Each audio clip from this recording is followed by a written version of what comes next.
Hello, and welcome to Fair Trade, a Project Zion podcast series where courageous people share the candid stories of their faith journey and what brought them to Community of Christ. I'm your host, Robin Linkhart, and I'm here today with Andrew Markle. Andy grew up in the Church of Jesus Christ of Latter-day Saints. Today, he is a member of Community of Christ, and his home congregation is Salt Lake City. He was confirmed a member March 10th of this year, and today Andy will share the story of his faith journey. Welcome, Andy. Thanks so much for being with us here today on Project Zion Podcast. It's great to be here, Robin. Thanks for inviting me on. Appreciate it. Sure thing.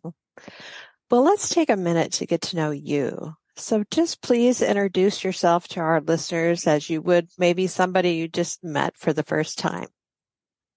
Yeah, so I'm Andy Markle. I currently live in South Jordan, Utah. I live with my husband, Matthew. He's also a confirmed and baptized member of Community of Christ. I spend my time mostly traveling all over the world for various leisure and work purposes. We have an office in London for my work, and then we have an office in Tokyo. So I'm constantly back and forth between Japan and the United Kingdom. And we're big Disney folks. So I am constantly in wherever there is a Disneyland or Disney resort.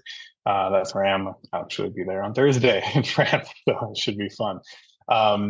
Yeah, as far as that goes, currently the vice president of sales and marketing for a technology company called Empowered Systems. It's governance, risk, and compliance software for the world's top 20 banks. So we do a lot of that work as well. So yeah, that's a brief introduction to me. Thank you so much. That's a great beginning. And speaking of beginnings, let's start at the beginning for you. So tell us about faith and God and church during your growing up years. Let's just begin. Where were you born and just take it from there? Yeah, so unlike most Mormons, I was born in Pankow in Berlin, near Berlin in Germany. But it was before the wall fell, so I was technically born in East Germany. So it adds a whole level of complication to my existence that wasn't there before. So I like to joke around with most people and say that I was born in a country that no longer exists. As a result of that, my parents converted to Mormonism before I was born, obviously. So their journey is really interesting and how they got to that point. My dad was basically looking for a consistent faith journey.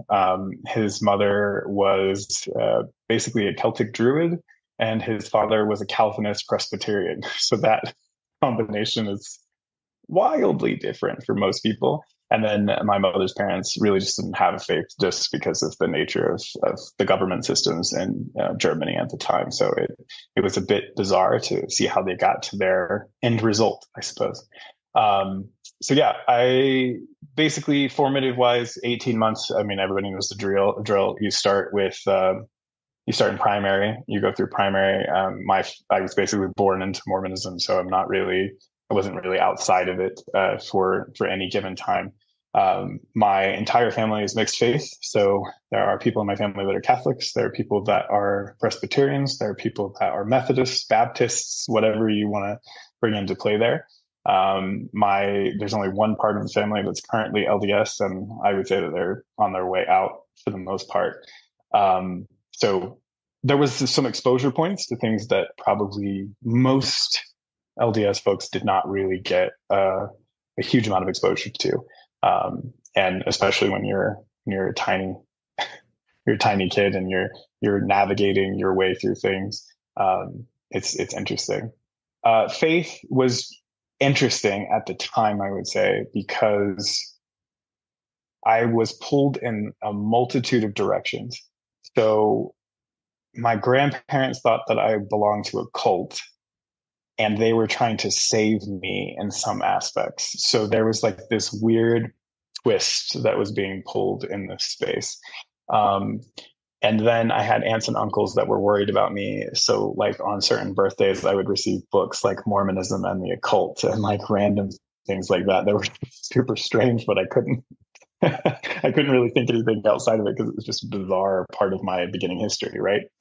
And so I was basically, I grew up in the German LDS Church. The German LDS Church is very different from the US LDS Church. Things mean different things. I don't really know how to explain that other than when we came to the United States when I was 8 years old, I did not really have a good grasp of what US Mormonism was, if that makes any sense. I've heard from a lot of people that have served in missions overseas that there are two different words, and I knew that when I was growing up, but I didn't really understand it. There's an English word, and then there was a German word, and we belong to the German word. And in the German word, things are presented differently than they are on the English side.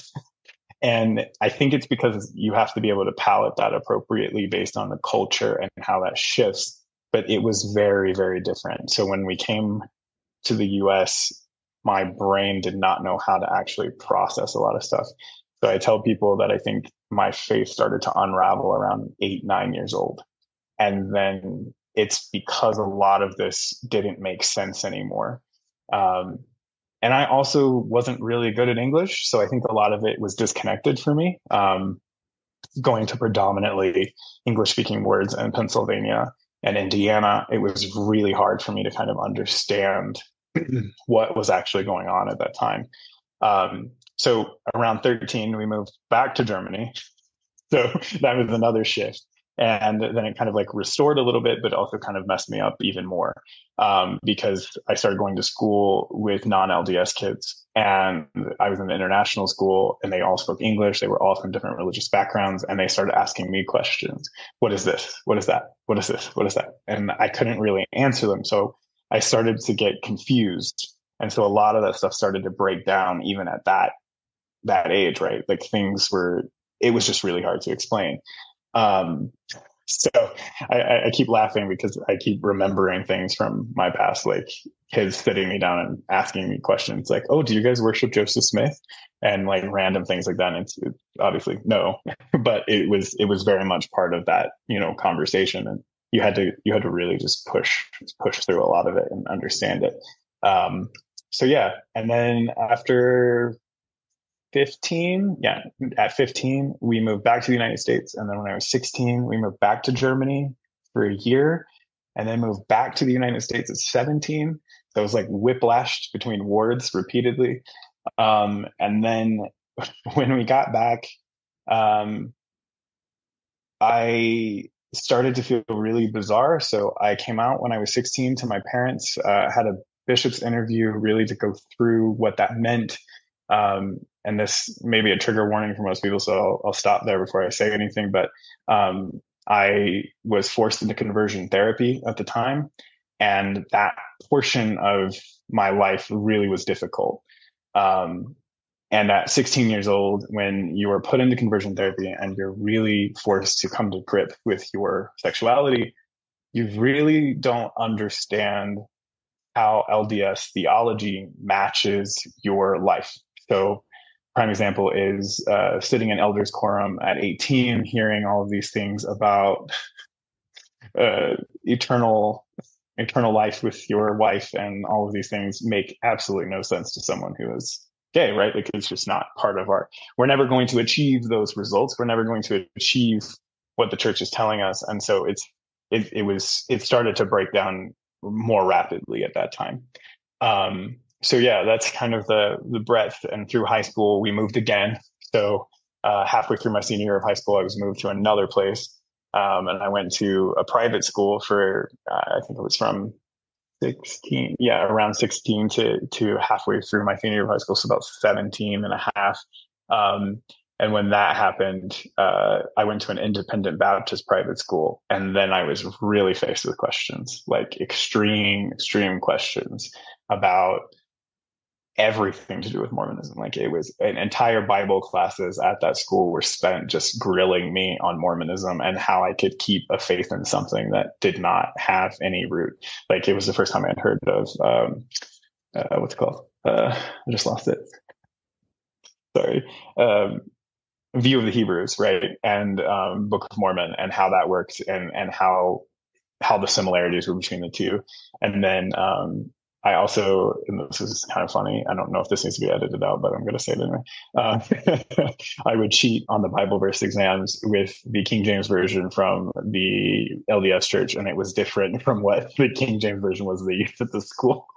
So all of my stuff would be would be wrong every time, and I would fail Bible class, Bible verse quizzes because of that. So it was kind of funny in that realm. But yeah, that I guess takes me through high school and graduating, and then having to figure out my life from there. Wow, that is a lot, Andy. Really, really heavy. I mean, just the international travel back and forth would be a lot on any one young person, and then adding in all the complications of growing up in a Mormon faith, but being, gosh, really just drilled on your faith from other people, not just once or twice, but over and over again. And then coming out at actually a pretty young age for some folks, especially folks who grow up LDS. That is a lot. So you're finishing high school, and are you back in the US at that point, or are you in Yep. Germany? No, I'm in Okay. the United States. Yeah. Yep. And so what state were you living in? Indiana at the time. Yep. Indiana. Okay. So I'm going to assume you're finishing college and finishing high school. You're ready for college. So take us through those years, and, how is this faith journey that's already beginning to unravel continuing to go forward? Yeah. So again, I don't know if it's a perk or not, but having not been surrounded in an LDS community for quite a while in my formative years, you naturally don't go to BYU or any sort of LDS sponsored university. So I went to Indiana University, Herron School of Art and Design in Indianapolis. So first off, I'm enrolled in art school, so that adds a new layer of complication to managing a faith journey because it's not typical, which is ironic because I did have professors that were LDS. So it's like it was a weird mix of things, but it did happen there. And then, yeah, so as far as all that goes, I went right into it at 18. I was called, to mission, and I actually declined to go on mission, which is not popular in the LDS church. I was called to go to Aguascalientes, Mexico, and I complained very loudly that I speak 4 languages fluently and none of them are Spanish. You could have literally sent me anywhere in the world, but you chose to send me somewhere that I don't even know how to communicate with the populace. Explain to me why this is legitimate. So that was kind of the bigger part. So that was another part of the faith unraveling, but it was separate because to me it was like, how is there spiritual discernment if you don't actually know the person that is being sent to these places, right? Like to me, it was kind of hurtful because my bishop, stake president, they all knew me personally enough to know that I had basically 90% of the world covered with the languages that I do speak. And then the rest of it, it was basically thrown away. And perhaps maybe that was part of it is, oh, the Spirit's discerning you to learn another language. But I, for some reason at that time, I just did not buy that. So college years, basically all of that was consistent, still pressed a little bit on faith, but I stopped talking about it. So that kind of changed things. I did not go to the Fall Creek ward that had been in Indianapolis. I was invited by the bishop several times, but chose to avoid it. I only went to church when I visited my parents, so it was a little different from that point forward. And then I went to get my master's degree after I graduated from Herron with an MFA in visual communications design. And when I went to get my master's degree, I ended up moving back in with my parents, and then it started to redo the whole process. So I went to Vanderbilt University to get my MBA. When I went to Vanderbilt, my parents only lived about hour and a half, I would say, from Nashville. So it was easy to go back and forth. Um, and when that happened, I got much more involved. In fact, even almost ended up with a wife. That was an interesting, weird little part of the story that I don't really tell most people, but it is very much part of this journey where I was like, well, maybe this could be something else, right? Like maybe I should try something else. But then I ended up going, no, this is not right. She and I actually had a long conversation about it, and I basically told her that it was not great and we shouldn't do that. But that being said, it really started to unravel after denying or declining mission, because they actually started making me teach converts to Mormonism or to the LDS faith. And I was getting pressed by them on why I believed these things were happening. So these are people that came in. I called it Mormonism 101 as kind of a joke, but the reality is that I had to teach not only history, but I had to teach how the church operated and what those things look like. And I kept getting pressed constantly on every little aspect of everything. And people were like, well, how did ancient Jews sail to America, to use a paraphrased version from Book of Mormon musical? Like, how did all of these things occur? How do you have a testimony of the Book of Mormon? What does this mean? What are these things? Why are women relegated to the back seat? Like, and the worst part came when one of my friends joined the class that I knew outside of the church. And she joined the class because her husband to be was LDS. And in a weird way, she outed me to the congregation at what my life was outside of the ward. And that was not great. So that fast tracked my excommunication at a speed in which we would ordinarily not have seen before. There were other reasons for the excommunication too, but that was the primary one. One of the major reasons for it was that I created a website for LGBTQ Mormons to connect with one another, called Origins. And it was designed as a way to have anonymous connections so that people could talk to each other about the things that they were experiencing. And at one point we were asked by the LDS Church to hand over our database, and we refused to do so.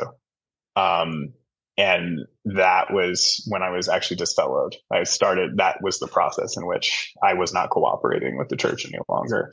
And so I think that honestly probably was the best and fastest way to excommunication, being frank. But that was where that fed. So yeah, the unraveling was just consistent. It kept being thematic throughout my life. I think I tried really hard to maintain and manage it. For my dad, really, it was more or less not wanting to disappoint him in the space that I was in, and trying to make sure that it was I was upholding the values and virtues that he wanted us to live by. Considering he didn't really have much of a framework of his own. So in a lot of ways, I can't blame him for what happened in that space, or why he chose to convert to Mormonism. It was basically, he was looking for a schematic for his life, and it offered him one that he needed at the time. So yeah, that's the Reader's Digest version of everything in my life. That is fascinating. And I'm kind of hearing this weaving back and forth on this journey of faith, of really feeling at odds with the church, but then trying to make it work in various ways. And there at the end, a sense of purpose for trying to make it work, to try to stay in for your dad, but just so many things weren't fitting. And, probably one of the deepest not fitting is that the authentic self did not fit the program. And that's a big disconnect.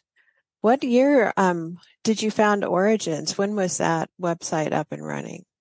I think it was in 2013, if I'm not mistaken, was when Origins was part of it.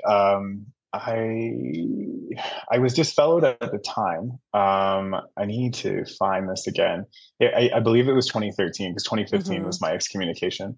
There was a lot of news articles about it. It was carried actually by my friend Nico Lang in Chicago. He worked for NPR in Chicago, and he Mm-hmm. carried the story when I got disfellowed. And if there's anything the LDS Church doesn't like, it's bad PR. So it Uh-huh. was very much like a instant hit.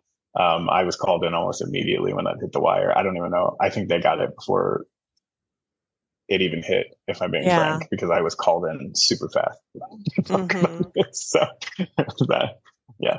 That's interesting because it was about that time in Community of Christ as we were really trying to find ways to prepare Community of Christ ministers for the number of seekers that we were receiving and expecting to receive. And when we were doing research of, how can we help people understand the extreme disconnect and ostracization or pressure for anyone in the gay community. And I believe that that website Origins was one of the ones that we were looking at to understand the journey. I was also on the team for Core Invictus, so that might have been another one that you were Okay. around. Yeah, those two Yeah. were really strong, and we were very active in thwarting the church's needs to get those databases. So, Yeah. Yeah.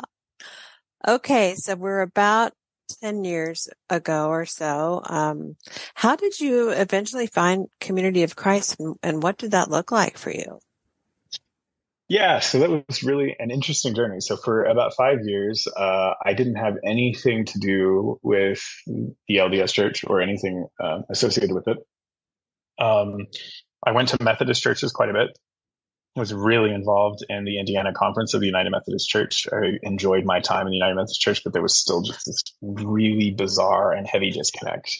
And I really couldn't put a finger or a pulse on it. And it drove me to search for something else. So around the same time that I was exploring Methodism, I ended up going to an Episcopal church, which I know is completely outside of all of this. And I met with a lady who I'm still friends with to this day, Mother Whitney. She's now the ecclesiastical primate for the Midwest for the Episcopal Church. And she's phenomenal because she was LDS that converted to Episcopal, but from Missouri. So she was able to relate to me in a way because, being non-Utah Mormons, it's wildly different from Utah and Idaho, right? We have a different perspective on things, and we were challenged quite a bit on our faith, right? Like there was not an insular community protecting that faith system. It was very much like you were constantly attacked for what you believed. And so she helped me a lot with my deconstruction process. But then she told me, she goes, there is a very different version of the restoration movement that exists, and I would like you to research it. And she goes, I think it would fit you better than Methodism or Episcopalianism because it's called Community of Christ. And I had no idea who you guys were. And so I researched you online. I didn't find a whole lot of information, but then I started going on to Reddit and I was reading the Reddit pages and I was reading what you stood for and I was reading all of these things. And about 5 years later, my husband and I moved to Salt Lake from Philadelphia. When we moved here, I Googled Community of Christ congregations in the Salt Lake area. And I was curious if there actually was one. Because I had never actually put the effort into going to one in Pennsylvania, which is super ironic because now I've gone to 4 in Pennsylvania, which is really even weirder, but that's a whole other story. And in that space, I was able to find Salt Lake and I walked through the doors the first time and I was terrified. I was so scared. It wasn't funny. I sat in the parking lot for 2 hours before church, started crying on the phone with my husband going, I don't know if I can walk in here because what if it's really Mormon and it triggers me really bad and I don't know what to do here. Come to find out that's not what happened at all. It was a completely different scenario. And it was very scary. But I did it. I walked through the doors and I had wished there had been more resources 5 years prior to get me in the door that there are today. There are a ton more resources to allow for seekers to actually get in the door and understand things. Like the Find a Ministry page is extremely important. I've now found, again, multiple congregations that I've gone and sat through that have different experiences. I went Bloomsburg, for instance, is very RLDS in its functions, right? Like it's very awesome to experience because it was the first time I had I had been anywhere that was not super Mormon, but yet felt very, very familiar to me. And that's what I really like about Community of Christ, is that it allows me to bring in my Restoration faith tradition while also combining the things that I like about Protestantism in a really nicely put package. So yeah, that's how I found Community of Christ. So when did you walk into your first Community of Christ in Salt Lake City? So I walked in January. I don't remember. Sometime in January. It was a Sunday in January. I walked in for the first time. I sat in the far back pew. I didn't talk to anyone. Jason was the first person to actually to talk to me. He welcomed me to church, and he was very kind. And so it was one of those things where it was like, okay, this is not Mormon either, because there are people with t-shirts on, so I don't feel like I'm out of place. Like, I dressed up, I think, even to go, and I was like, I didn't even have to do this. And it felt weird a little bit. And it was nice because I felt okay. And then I was like, I called my husband afterwards and I was like, Matthew, I don't know if I'm gonna go back. I hope I don't know what I'm gonna do. I don't know if I'm gonna go back. And then I ended up going back, and I went back again, and I kept going back. And then Matthew came with me, and he was like, "This is different. This is very different." And so then we both made a conscious decision to. I made a decision to get confirmed. As much as the LDS Church hurt me in many, many ways, I did not want to erase that baptism. It still has a significant meaning to me. So I chose to be confirmed. And then Matthew, unfortunately, because of the church's rules on infant baptisms for Catholics, he had to be rebaptized, but he actually enjoyed it. He said it was really fun and he wanted to do it again. And I was like, well, you only get to do it once. So that's the thing. But he enjoyed his baptism. So then that's how we just kept coming back. I mean, and then made the decision and joined really quickly. And actually, Seekers class that we held was the real crux to get us in the door. The Seekers class was taught by Brittany and Jason, really just nailed it in for us, where we were able to really express ourselves. We understood the faith traditions, we understood what was going on, and we were able to really push that forward. So it was basically that was the core, is the Seekers class that really got us, because it allowed us the space to think and also answer questions that were pertinent. So that was just January of 2024 that you first walked in the door? Yeah, that's correct. Yeah. Wow. Yeah. That's amazing. That is amazing. Yeah. So, as you well know, this journey of faith is always unfolding. I think, it's a journey, not a destination. And we learn so much along the way. It's full of joys as well as sorrows. So what were some of the challenges for you as you stepped into Community of Christ and just kind of lived into this new faith tradition, which is very distinctly different than the Church of Jesus Christ of Latter-day Saints as far as an expression or a path of the Restoration movement? And yet there is this shared DNA and sense of familiarity, even in the vastly striking difference. Tell us a little bit about that. I think it's interesting because it's still a process, right? Like this has become so much more of a process, right? The more I get integrated in Community of Christ, the more questions I have, and not necessarily about Community of Christ, but more about my own deconstruction process, things I hadn't even thought about that have come up as a result of these conversations that I've had within Community of Christ, and then other stuff. So it's funny to me because it feels comfortable like Methodism, and it feels comfortable like Mormonism. It's like really hard to explain this intense feeling of fitting into a group of people that fit both things that my personal theology actually created through my journey in my life, right? It was like finally it all clicked and I felt awesome to be there. The challenges that have arisen have been more so around things like priesthood, where most males are just given priesthood, right, in the LDS Church. in Community of Christ, it's a very different expression. And I find it to be a much more beautiful expression of priesthood, because the reality is that it isn't based on age. It isn't based on progression. It isn't based on a system of progression. It's based on calling, need, the way it feels in the congregation. And it feels good to not have the pressure of being an elder right off the bat as an 18-year-old, right? Like, it feels good to not walk into a congregation like, I have all this pressure and responsibility and all these things that I have to do, just as somebody sitting there. Like, I didn't have a choice in the priesthood. And actually, this conversation came up in church Sunday where I said, those of us who didn't have a choice don't really know what to do with it, right? Because like, I wanted to be in Relief Society. I didn't want to be in the priesthood. So it was a different situation for me, right? And that's kind of interesting, but that is a challenge for me to deconstruct how priesthood works in Community of Christ. So one thing that's been really helpful for me is going to the Graceland courses on priesthood. I've been taking them electively just to go through them and understand them more in depth and understand a lot more about how Community of Christ interprets priesthood. The interpretation of Book of Mormon in Community of Christ is so intriguing to me, because there is a wide variety of viewpoints on the Book of Mormon in Community of Christ. And one of the things that actually helped me was you and Seth Bryant's words that said that some people view it as a spiritual metaphor. And that was the first time I was able to actually connect those dots and say, oh, okay, I can bring Book of Mormon with me, because it doesn't hurt me to do this.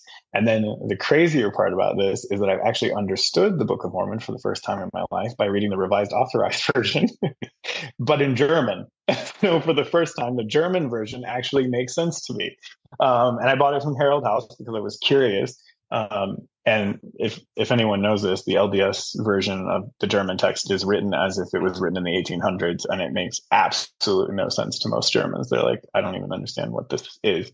So to read it in my native tongue, Revised Authorized Versions, where it actually made more sense, actually created a deeper connection with it than it had even as LDS, which was different. So those are kind of the single things that have been that. I think more of the challenges have come about because of my husband and him deconstructing Catholicism in Community of Christ, which is a wildly different experience, right?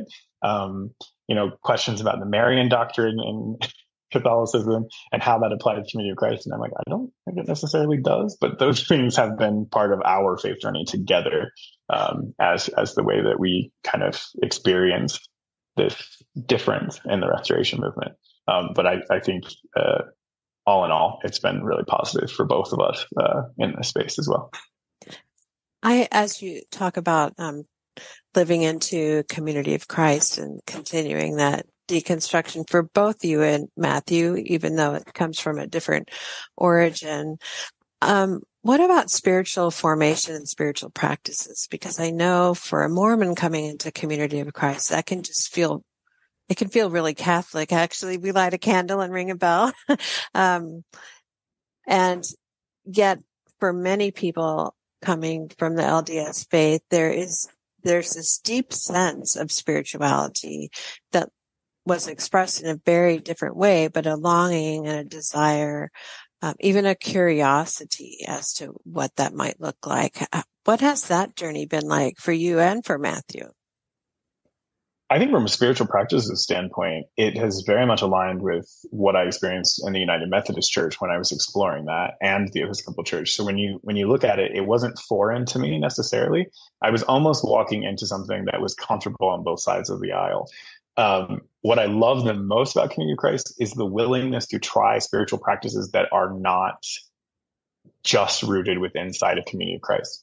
Prime examples are, I went to the Provo congregation yesterday afternoon, and there was a silent prayer that was done, and it was a breathing exercise. And I was like, wow, this is really powerful and intense to feel this space. And we were inhaling the things that we wanted to have spiritually, and we were exhaling the things we wanted to let go of. And I was like, this is a beautiful expression of how you experience something different in worship. And then earlier in Salt Lake, when we had the Pentecost service, I think that's probably the bigger one for me, is the liturgical calendar. Mm-hmm. I'm used to it from Methodism, but it being applied in a Mormon adjacent space is very bizarre. It seems wholly incongruent. Matthew likes it though, and he actually wishes that there was more pomp and circumstance in Community of Christ. He's like, I miss that real rigid like call and responses. And I was like, well, some Community of Christ congregations have call and response, like Bloomsburg has call and response. But they do it by song, which I think is also an interesting expression. So yeah, I think that's really what it is. Spiritual practices for us, my spiritual practices haven't changed that much. Actually, I've brought some of them back, my personal spiritual practices. One of them that I brought back pretty significantly was Book of Mormon reading. And I actually have tried to evangelicalize the Book of Mormon by creating devotionals, around Book of Mormon scripture, which has kind of made it my own in a weird way, where I'm now owning that space. But I've also taken kind of a different approach as well on some of the other stuff that I like to do. I was introduced to Labyrinths by the Harmonists in Indiana. And as a result of that, I have brought that in, and you guys seem to be really into Labyrinth. So it's kind of a good breadth of space there. So yeah, I think that's really where the spiritual practices have coincided and how we've adapted a lot of them in some aspects. And I think it's comfortable in a lot of spaces. I think we don't give Community of Christ enough credit for how much it actually bridges the gap between Protestant and non-Protestant traditions. It does a really good job of doing that. And it makes a lot of people feel comfortable. It took a lot to make Matthew feel comfortable. He hadn't walked into a church in 20 years then felt connected to Community of Christ. That is an impressive feat. For someone who's now bringing home literature from church all the time and reading it and consuming it and doing all kinds of things. So it's good. Was there anything that you had to give up, Andy, that has been difficult for you? This is going to sound really weird because I have a really strange relationship with the temple, but giving up the temple has always been difficult. And I don't necessarily think that is a Community of Christ function that I would say has been difficult. It's not Community of Christ difficulty. It is just general difficulty. Handing in my temple recommend was difficult because it felt like now I'm fully unworthy of everything, right? And the relationship in Community of Christ to temples is not quite understood by me yet. I think I will get there eventually. But at the moment, right, like it's not something that is a predominant element of faith in Community of Christ. And the temple deconstruction process has been difficult because it was ripped away. So to come back into a faith community that does have temples, or a temple now, it makes a difference in the way that you express that and you understand what it is. And I think it's evolving. It's an evolutionary process because the temple is not...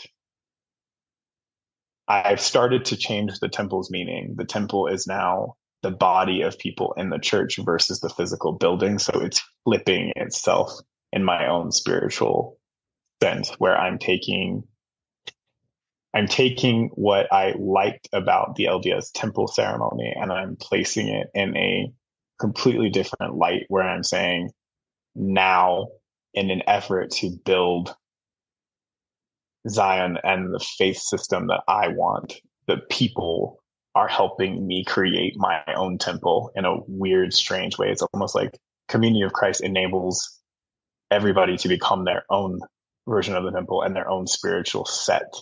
I don't know how to explain that, but that's kind of how I feel right now. It's very much like we are our own temples. We are our own people, and we are able to carry that with us wherever we go. So that, I think, was difficult, but it's starting to fix itself. That's very interesting. It's a great reframing, a very symbolic reframing with a lot of power. And what you just said is scriptural, because we are invited to become a people of the temple. So we become incense of peace, healing, reconciliation, all those temple functions. Awesome.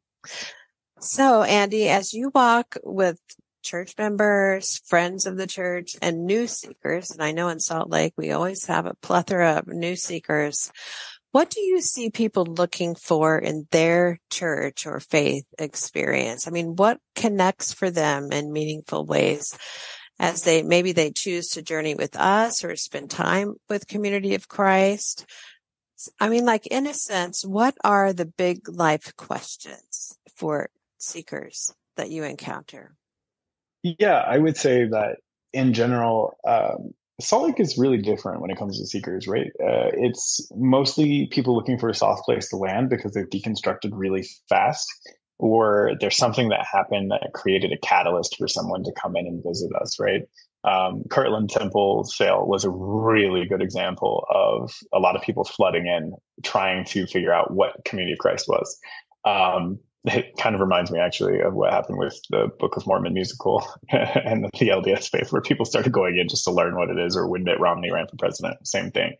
Um, I think that people are actively seeking community and to be with people who are like-minded and who seek to challenge each other on those fronts. The Seeker program at Salt Lake is so interesting to me because it doesn't just attract former LDS folks, right? You have my husband who's ex-Catholic. We have a wonderful member or a friend of the congregation who's grew up in an evangelical faith. Like it's very different, but everyone's looking for something very similar, which is a community of people that believe similarly to each other, but are able to connect on a deeper level. And I think that's the beauty of what Community of Christ brings to the table. And the reason I say it as a whole and not just Salt Lake in its purpose is that every Community of Christ I visited has welcomed me the exact same way that Salt Lake did. They all do the same, even if you are not LDS or you're any of these functions. Basically, every Community of Christ I've walked into has welcomed me the exact same way. I have felt the exact same way. I mean, each one of them have different expressions, and I think every single Community of Christ congregation is beautiful in the way that it is expressing itself. But that connection point that you make, and as a member, is wildly different than what I've experienced in other places. If I go to a United Methodist Church, for instance, I might not be welcomed. I might not be there. But Community of Christ has such an insular community that a outsider, quote unquote, is immediately identified. But it's with this welcoming hand, right? Like when I went to Bloomsburg, for instance, they were like, can we take you to lunch? And can we do this? And can we do that? And I was like, wow, this is crazy. Because even a member of another church, that would not happen, right? Like wouldn't experience that. And they basically took me under the wing. They made dinner for my parents, like, because my mom is currently ill. And it's just weird to like, these people don't really know my parents, but they are willing to be helpful in that scenario. And it's beautiful to really see that. So I think, that's the part, and that's the element that seekers are looking for, is a community to belong to, a community that will love them, and a community that will support them. And I think Community of Christ does that across all of its congregations, not just in Salt Lake, not just in Provo, not just in Ogden, not just in Bloomsburg. It is a beautiful way that the church expresses itself everywhere that I've gone. And it's also beautiful to see the way Salt Lake interacts with Provo and Ogden. For instance, there's people that need meals because they're undergoing surgery, and Salt Lake is coming through and providing them for Provo, and it's the same thing is happening in Ogden, right? And you see this sharing back and forth between that, and it's wonderful to see. Like I don't know how to express it any other way, and I think that's really what people see when they come through the door, is that real sense of community. As far as their life questions, I think it varies. A lot of questions really just push themselves in a way that, if you're looking at it from a purely LDS function, you're going to see people who are actively deconstructing in many different ways. There are lots of questions that are coming up about the veracity of the Book of Mormon, temple stuff. It's people who are LGBT that have been ceremoniously asked to see the door. It's these types of functions that you see, and then you get these heart-wrenching theological questions that people are asking that you really have to spend time thinking about, like Mormon cosmology, for instance, unraveling the entirety of Mormon cosmology to really comprehend the reality of situations for women, for LGBT folk, especially lesbian women who have been married to men who are still grappling with what happened with their temple ceilings. These things are really big questions that take a lot of time to answer, and they take a lot of support. And I think that's also why people choose to spend time with us, because we take time to listen to them, to talk to them, and help them understand what they're experiencing. And we may not know exactly, because I definitely don't know some of the stuff, because I'm not in that perspective, but I can empathize, and I think they're looking for a group of people that empathize with what they're dealing with, and I think that's really what does it. I think the other part is that when you have a lifelong Community of Christ congregation that a seeker will walk into, they open themselves up in a way that you haven't seen before. Again, I'm going to use Bloomsburg as a prime example of this. They actually had the most beautiful way of asking me if I was LDS or Community of Christ. Because when I said that I was visiting from Salt Lake, they automatically assumed I was LDS. And I told them, oh, no, I'm a confirmed member of Community of Christ in Salt Lake. And that like shifted the entire dynamic to a point where it was almost like, ooh, tell us more about how this went down and what this looks like and how you joined us. And it was really nice. And then their big life questions about how I grew up became part of the narrative and conversation for what that was, because they were seeking to understand. And that is so huge for me, is that people are willing to sit down and seek to understand what it is that makes us tick and why we came to Community of Christ in the first place. And as I tell people all the time, I wish I had walked through the door sooner, because there had been a lot of healing that would have been done faster if I had walked through it quicker. So, Andy, what are some of your hopes for Community of Christ as you look to the future? That is a really good question. I think my hopes for Community of Christ is that it will continue to develop and evolve. I hope that the Seekers program continues to really bring people in from not only the Latter-day Saint tradition, but also from other traditions. I think this place brings together people from all over the Christian diaspora and helps bring them into a sense of community that is just absolutely enormous for people.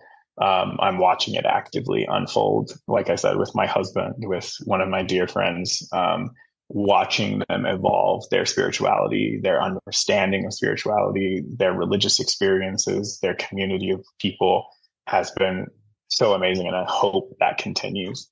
I think my bigger hopes for Community of Christ are to really provide more on that theological question set, right? Like if you're LDS, how do you reconcile these things?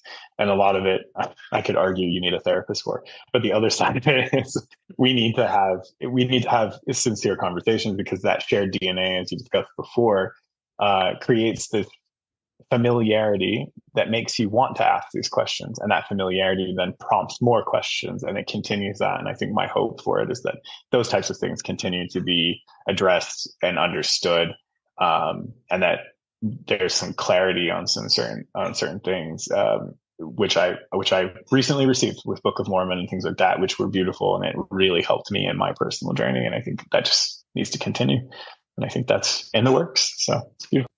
You mentioned that you would argue a therapist would be good, and I would concur. And I think we're finding a lot of human wreckage, spiritual damage done to people in many, many ways in different religious settings, which is gut-wrenching. And it's just like physical health. Some things need a professional that can help us with that. How do you see that maybe fitting into church setting? Or would it always be a referral out? Or no, I don't think it's always a referral out. I think inviting deconstruction psychologists in to communicate with people in a more effective manner and do it frequently is helpful. I realize that it comes with a cost, but in reality, there are people that are willing to. The prime example is I'm going back to school for my PhD in psychology right now, so that I can offer those types of things to assist that space and that time frame, so that people are able to really just put themselves in a good situation and deconstruct in a safe place, but also assisting them through the psychological components. As someone who's been in therapy since I was 16 years old, my mental health is just as important as my physical health. Mm-hmm. And I don't know that I would have made it through all of the things that we talked about earlier had I not had some sort of therapy in that process. It is so important as you're deconstructing to understand that process. And not all therapists are going to understand what you're going through, but they understand the emotions that you're experiencing. And that's the part that has to be focused on. Is in deconstruction, those emotions are important, and it's how you deal with those emotions that make a difference. And I think that's a huge part of it, because with deconstruction also comes a myriad of other life-changing events, right? Sometimes it ends in divorce. Sometimes it ends in a lot of other things that are very hard for people to understand. But I firmly agree that therapy is a necessary component when you are deconstructing it. And the spiritual damage that has been done is immense. I would say that I experienced some extreme spiritual damage, but had I not been in therapy and had I not had a 10-year break between my excommunication and coming to Community of Christ, I don't know that I would be in a spot to actually adopt new spiritual practices or adopt and join a community like Community of Christ if I had not done the work up front. That's not to discourage anybody from doing it, but it is to really say, like, sometimes you do have to put in the work in order to make it work for you. Yes. Very delicate balance there. So I want to ask you a question, and I would encourage you to be as honest as you want to be. What do you need Community of Christ to hear you say? I don't know. I think continue being a refuge for spiritual refugees. I guess that's the best part, is that there are tons of faith traditions that are alienating people, and this is one that you can feel at home in. I really want to encourage Community of Christ to understand and adopt itself in a way that makes it easier for seekers to come in and be part of the community in a way. While there's a lot of embracing of the LDS side, again, I'll reiterate, the other traditions that are seeking the same format do find refuge at Community of Christ. And that is an important part of this discussion, is continuing to breathe and put in the effort towards those extra functions, because again, Catholics, evangelicals, things that do have very, very, very, very close ties to what they are experiencing are finding that love and hope in Community of Christ, and that is pervasive. And it is important to not just focus on the LDS side. It's also important to focus on other people who are coming in, who do want to learn more about it and who want to find the same love and peace and safety that you feel within Community of Christ.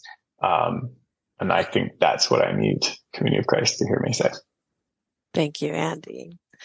So is there anything that I have not asked you today that you would like to share with our listeners? I don't think so. I don't think so. I think we've gone through the gamut. I think the big thing is that our themes throughout this interview have been really, really pervasive and really interesting. And yeah, I appreciate the time. Well, I want to thank you very much for being with us today, Andy. It truly has been a joy and a deep honor just to spend time with you and to hear your story. And I applaud the courage that it takes to share so vulnerably and authentically with us. Thank you. Thank you. I appreciate it. And always a very special thanks to all of our listeners. If you would like to hear more from courageous people willing to share their candid stories of their faith journey and what brought them to Community of Christ, check out our Fair Trade series on ProjectZionPodcast.org. You can find that on the series drop-down menu on the top bar of our website, or you can click on the link listed in today's show notes, which will take you to all of our Fair Trade episodes. This is your host, Robin Linkhart, and you are listening to Project Zion Podcast. Go out and make the world a better place. Take good care. Bye-bye.